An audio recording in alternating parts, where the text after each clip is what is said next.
Bien, nosotros somos del grupo de tercero B de energías renovables. Somos Lucía Martínez, Fiamma Delgado y Jasmine Vélez. Vamos a estar presentando nuestro proyecto que es producción y exploración de los procesos de obtención de biodiesel.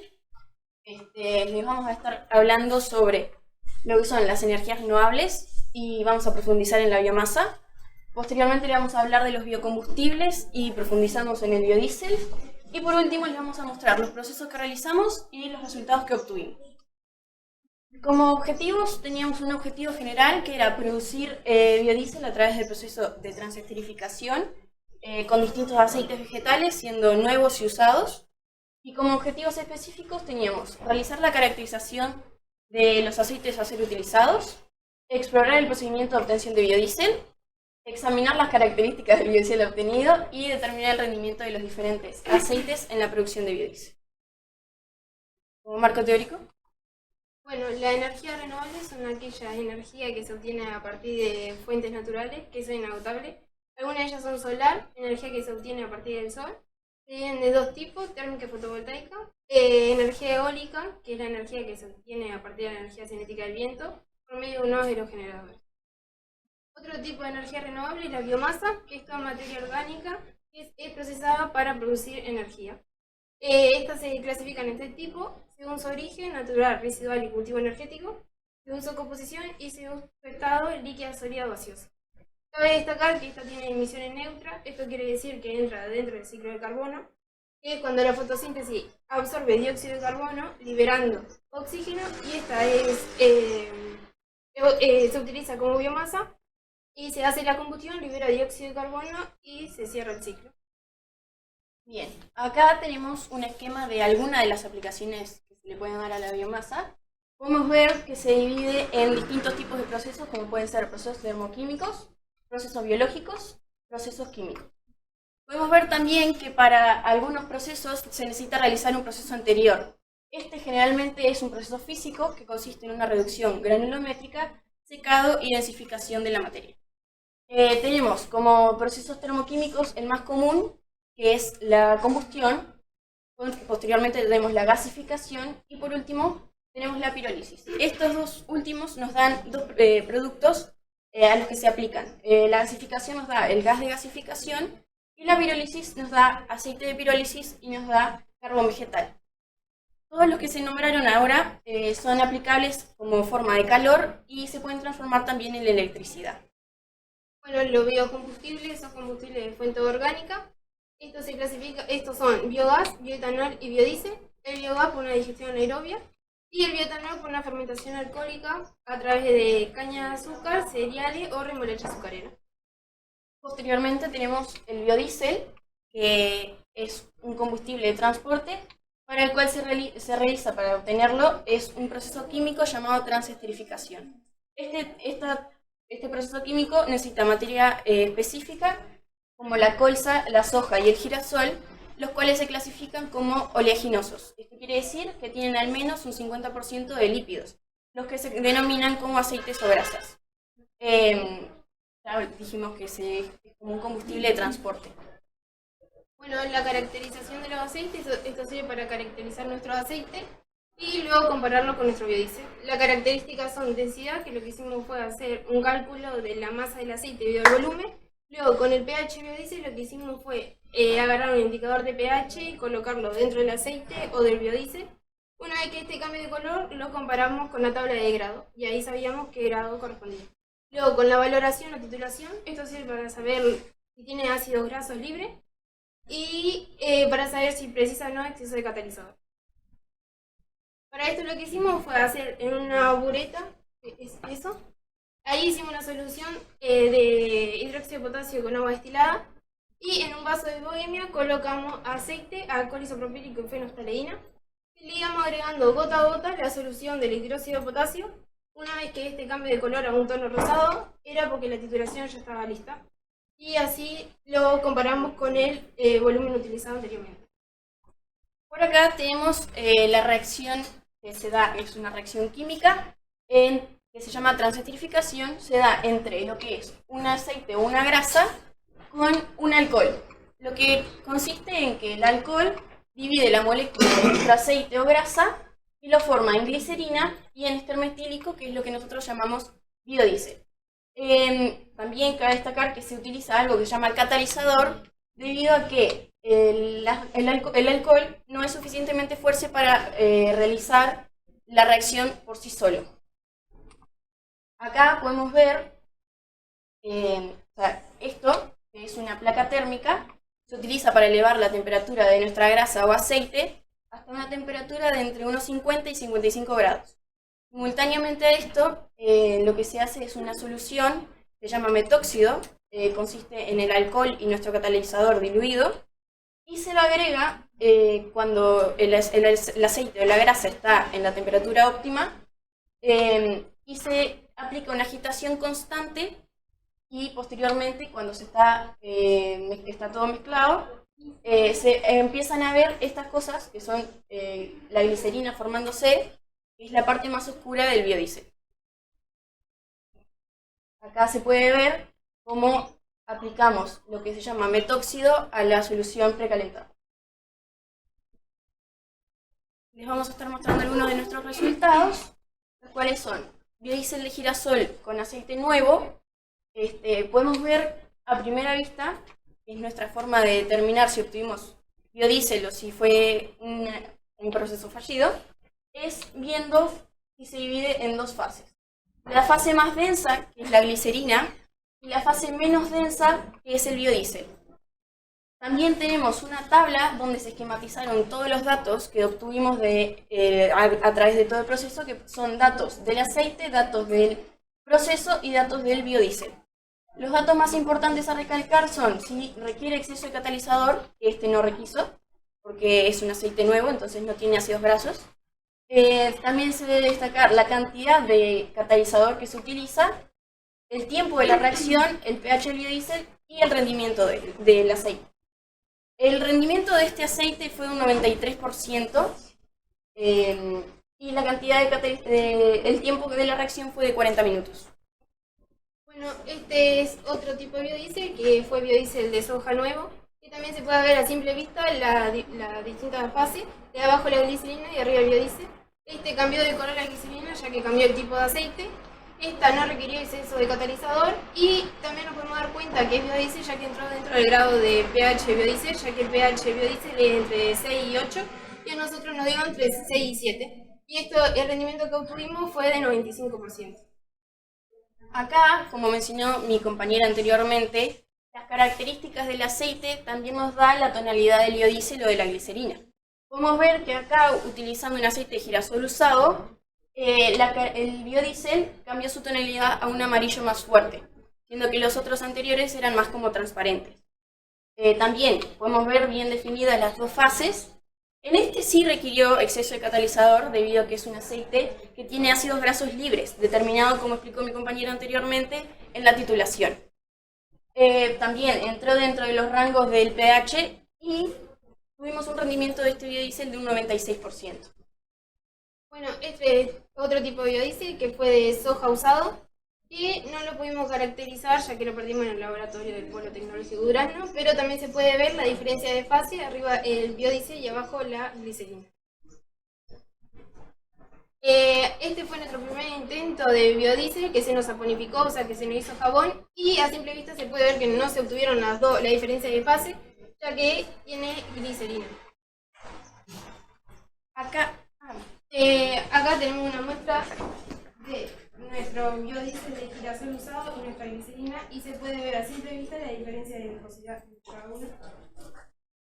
Y nuestro biodiesel de soja y nuestra glicerina de soja, que también se puede ver a simple vista la diferencia de viscosidad. Y que el color cambia porque cambió el tipo de aceite. Por acá tenemos, en la discusión de los resultados, nosotros nos enfocamos más en el rendimiento que tuvimos de los aceites. Se puede ver que el aceite de girasol usado tuvo un mayor rendimiento que los aceites nuevos. Esto no sería un resultado normal, dado que a lo que los aceites usados tienen ácidos grasos libres que se deben neutralizar con el catalizador, debería dar un rendimiento menor a los nuevos. Nosotros llegamos a la hipótesis de que una razón puede ser debido a que al utilizar un exceso de catalizador en los aceites usados, la reacción se dio completa. Y que se haya calculado mal con los aceites nuevos, debido a que teníamos un cálculo estándar y que estuviera mal proporcionado y que no se diera la reacción completa. Bueno, como conclusiones pudimos realizar nuestro objetivo, que era realizar el proceso de transesterificación con distintos tipos de aceite, entre ellos nuevo y usado. También se exploró y experimentó el proceso de obtención de biodiesel, modificando algunos factores tales como el tiempo y la cantidad de catalizador. También se determinó el rendimiento de cada uno de ellos y así podemos observar que el que tuvo mejor rendimiento fue el de girasol usado con un 96%. Y el proceso contó con desafíos, ya que uno se nos saponificó, o sea que se nos hizo jabón, y con contratiempos, ya que uno se nos perdió en el laboratorio. Cabe destacar que este proyecto fue llevado a la Feria Departamental de Ciencias y con él se obtuvieron 4 menciones dentro de la misma.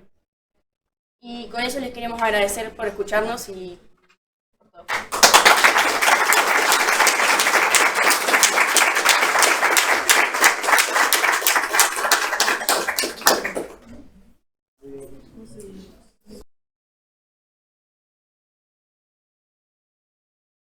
Venimos a presentar nuestro proyecto. Bueno, nuestro proyecto se trata del dimensionamiento de un sistema solar térmico para agua caliente, para tomar mate, y los integrantes del grupo somos Alexis Cabrera, Lorena Camejo y su presentador Oscar Cor. El proyecto se planteó para el polo tecnológico, específicamente para alumnos y personal que consumen agua caliente en la institución.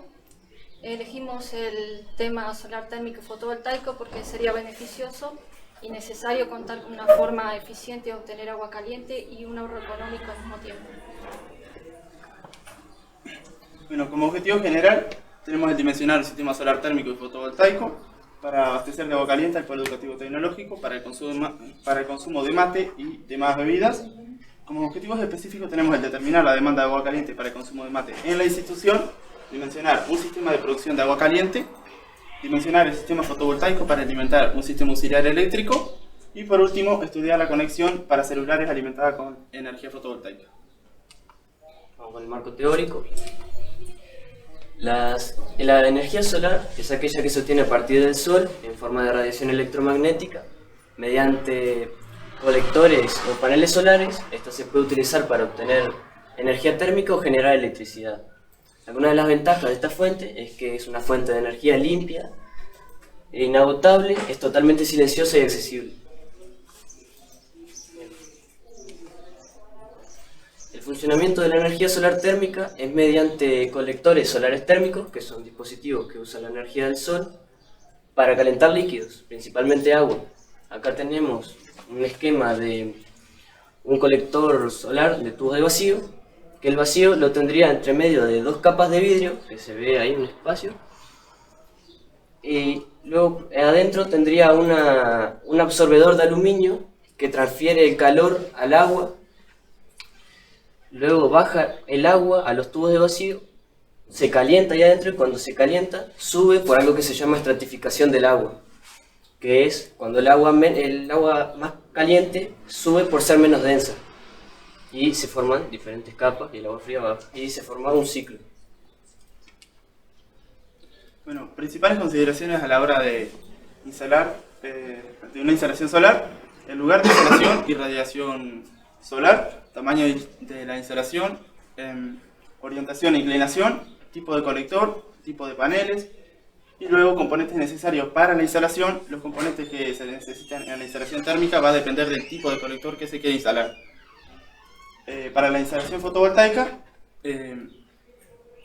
se necesitarían los paneles, el inversor, regulador de carga, las baterías, el cableado eléctrico y la caja de protección. La imagen muestra cómo se produce electricidad en los paneles fotovoltaicos. Ahí tenemos los paneles formados por celda fotovoltaica y estas contienen material semiconductor, dividido en 2 capas, de tipo N y de tipo P. Para producir electricidad se necesita del efecto fotoeléctrico. Esto hace que el material semiconductor absorbe los fotones del sol. Ahí, entre las 2 capas se produce una diferencia de potencial, produciendo corriente eléctrica. Acá tenemos un esquema fotovoltaico de una conexión autónoma Por acá vendría incidiendo el sol sobre los módulos fotovoltaicos en forma de radiación. Saldría en forma de corriente hacia el controlador de carga, que lo que hace es controlar la corriente para que las baterías no se sobrecarguen. De las baterías va hacia el inversor, que lo que haría sería pasar la energía, la corriente continua a corriente alterna y saldría pronta para su consumo. Este sistema fotovoltaico lo vamos a utilizar para alimentar un sistema auxiliar, que sería una caldera, ya sea gas o eléctrica, la cual proporciona la energía suficiente para producir el total de agua caliente demandada en caso de radiación solar insuficiente. Si es necesario, este sistema se encenderá hasta que aumente la temperatura del agua requerida. Este sistema genera una temperatura alta al agua desde la salida del acumulador hasta la final requerida para consumir. Se realizó la búsqueda de la irradiancia para el lugar de la instalación, o sea, para el polo tecnológico. Los datos son obtenidos por el mapa solar en un plano inclinado a 35 grados. Para el sistema térmico utilizamos el promedio anual, 5,06 kWh por metro cuadrado, y para el sistema fotovoltaico, para el mes más crítico, 3,09 kWh por metro cuadrado. Esta imagen la tenemos a modo de ejemplo, no la hicimos nosotros. Es el comportamiento del agua caliente en un tanque. Tenemos la línea azul en horizontal, la temperatura ambiente, y la línea roja sería la temperatura del agua en el tanque de acumulación. Vamos a utilizar estas tres extracciones para hacer nuestros cálculos. La primera extracción a la mañana, que el agua en el acumulador estaría a 49 grados, en la tarde 56 grados y en la noche 60 grados. Esto se va a utilizar para calcular la demanda de energía de la carga eléctrica. Funcionamiento del sistema térmico. Se estimó que se van a utilizar 3 termos de agua caliente por grupo en cada turno. Los datos muestran el número de personas de alumnos, 408, número de grupos 3, litros por termo 1, litros por clase consumidos 3 y litros totales por día 75. Vamos a utilizar ese número para calcular el volumen de demanda diaria en metros cúbicos, 0,075. Este número va a variar dependiendo del mes. Se tienen que tener en cuenta las vacaciones, los fines de semana y otros días que no se concurre a clase. Bueno, los resultados para el cálculo del sistema térmico, a partir del volumen de consumo diario, como bien dijo mi compañera, 0,075 metros cúbicos, se calcula el volumen de acumulación y el resultado fue de 0,085 metros cúbicos, que pasado a litros serían 85 litros, que es lo que acumularía, valga la redundancia, el acumulador. Se calcula el área colectora y para esto se utiliza la irradiación de promedio anual, 5,06 kW por metro cuadrado, y el área que se debe cubrir es de 0,17 metros cuadrados. Para calcular el número de colectores se utiliza el área que debe cubrir, que se debe cubrir y la superficie de apertura del colector. El resultado dio 0,18, esto quiere decir que sería suficiente instalar solo un colector. Acá tenemos una comparación entre un sistema simple y un sistema compacto. El sistema simple vendría a estar el colector separado del acumulador, y en el sistema compacto vendría a estar el acumulador junto con el colector. Este fue el que elegimos. Tiene un colector de 100 litros, es presurizado, tiene tecnología COIL y de acero inoxidable. Por acá tenemos una representación de cómo sería nuestro sistema. Por acá vendría entrando el agua de OCE hacia el intercambiador de calor, que sería el serpentín, que es eso que está en espiral, se ve ahí. Tendría otra salida en el otro extremo, hacia el consumo. También de OCE va hacia un tanque asistente, y desde ahí se llenaría todo lo que es el colector, desde los tubos hasta el acumulador. Cuando este se llena, baja la boya que hay dentro del tanque asistente para no permitir el paso de agua o salida. Una vez lleno el colector, se calienta el agua en los tubos, sube hacia el acumulador, y transfiere la temperatura al serpentín, calentando el agua caliente, el agua que está dentro del serpentín y saldría hacia su consumo. Bueno, aquí podemos observar el esquema del sistema solar térmico, donde el agua fría de OCE entraría por la línea de color azul y luego saldría por la salida del colector a una temperatura promedio de 55 grados Celsius. Luego de esa temperatura saldría el sistema auxiliar que le proporcionaría la energía suficiente para elevar la temperatura a 80, que es el consumo de mate. Dimensionamiento del sistema fotovoltaico. Bueno, los datos obtenidos, como anteriormente nombraba mi compañera, sobre la gráfica de las extracciones, que para el turno 1 nos dio una temperatura de 49 grados Celsius hasta 80, demoró en calentar 1 minuto 18, para el turno 2 desde 56 grados hasta 80, 1 minuto 09, y para el turno 3, que sería el de la noche, desde 60 grados hasta 80, 51 segundos. Bueno, estos datos son necesarios para saber la demanda de energía al calentar agua en cada turno. Utilizamos el tiempo que dijo Oscar, en que demoró el agua en calentar de la salida del acumulador a elevar la temperatura en la jarra eléctrica, y los pasamos ahora para hacer los cálculos. Hicimos los cálculos para los 3 turnos, utilizamos la potencia 1850 de la jarra eléctrica y las unidades 25. Lo que hicimos fue multiplicar potencia por la cantidad de unidades por las horas de uso. El consumo total de demanda diaria de agua caliente fue 2.405. Le agregamos un consumo para 30 celulares y fue 300 Wh día. El total en kWh 2.705, y lo vamos a utilizar para calcular el número de paneles. Bueno, los resultados para el cálculo del sistema fotovoltaico: primero se determina la energía que deben suministrar los paneles, y el resultado dio un total de 4.624 watts-hora, y para hallar el número de paneles que se va a utilizar, utilizamos esos 4.624, la potencia del panel, que es 405, y la hora solar pico para el mes crítico, 3,09, y nos dio un total de 4 paneles. Para calcular el número de baterías se necesita la capacidad total de las baterías, que son 520 Ah, y la corriente que está suministrando, o sea 150 per hora. Dividimos 520 sobre 150 y el resultado dio un total de 3,5. Sobredimensionamos para que no hubiera ningún fallo ni error, y dio un total de 4 baterías. Elegimos paneles solares monocristalinos de 405 watts y 24 volts, con un voltaje en circuito abierto de 41 volts, con voltaje total de los 4 paneles en circuito abierto de 165 volts. Los 4 paneles irían conectados en serie y el inversor debe cumplir con la corriente máxima de entrada. Elegimos 4 baterías de litio de 12 volts conectadas en serie, con un voltaje total de 48 volts, con una intensidad máxima de descarga de hasta el 50%. ¿Qué quiere decir esto? Que se descarga hasta la mitad y desde ahí arranca a cargar de vuelta. Esto es una medida de seguridad para prolongar el tiempo de vida de las baterías. Elegimos un inversor de marca Growatt que cuenta con un MPPT integrado de alta eficiencia. Este MPPT junto al inversor equilibra la tensión y la corriente cuando los paneles trabajan en su máxima potencia.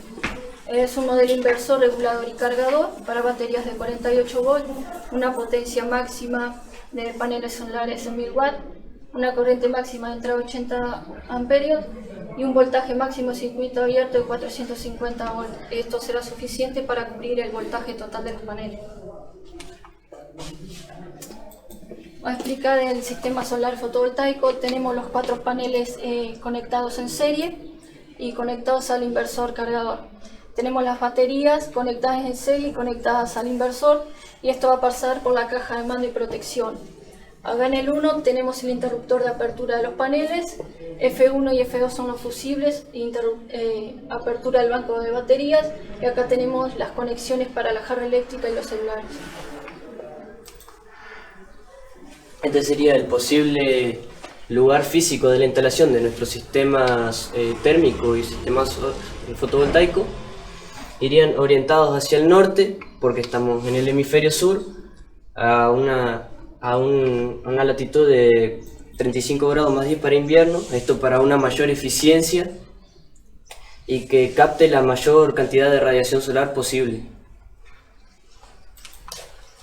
Bueno, como consideraciones finales, se lograron los objetivos específicos planteados. Se puede concluir que puede ser viable abastecer de agua caliente a la institución. El dimensionamiento evidencia un ahorro energético, por lo tanto también económico. Las dificultades que tuvimos fueron obtener los datos para calcular la demanda de agua caliente y la evaluación del sistema fotovoltaico para asimismo alimentar el sistema auxiliar, y por falta de tiempo no se lograron analizar algunos componentes necesarios y tampoco realizar el presupuesto de toda la instalación. Como mejora, pudimos haber planteado y haber realizado una encuesta y haber utilizado mejor el tiempo. Algo positivo a destacar es que aunque la inversión es alta, el dinero se puede recuperar en un lapso de tiempo y también se podría plantear este proyecto en otros centros educativos. Muchísimas gracias por su tiempo.